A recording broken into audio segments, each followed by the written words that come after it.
စိတ်စနာလို့ပဲ မင်းကြော်ဘယ်နှပွဲလဲနည်းလေး လိုက်ပွဲသုံးပွဲတစ်ခါလဲတာပဲ ဒီကျိုးလိုက် တောင်းတယ်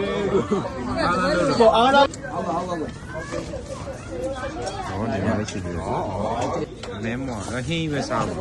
မှားလားလေအဲ့ဒါပဲရေးချလိုက်တယ် ပြင်ပြောင်းချင်း စား တော့ဒါခိုင်းယူရတာငါကြားလို့လေ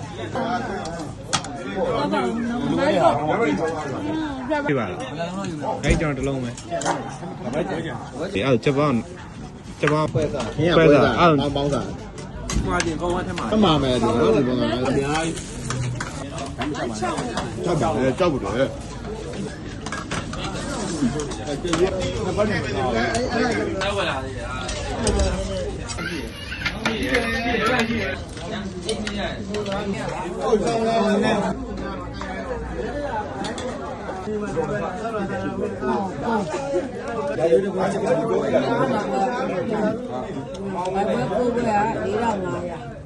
ဒီကျရွာ2500ချက်ပေါင်းနှစ်ပွဲ ဘာနှစ်ပွဲအလောင်းဆုံးတာ ဒီအမဲမနှစ်ပွဲ မမနှစ်ပွဲက9000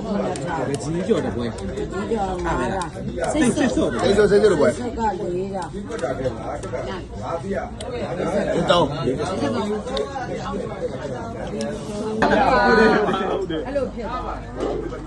ဟောငါဥပဒေရှင်းနေကျေးဇူးများတင်ပါတယ်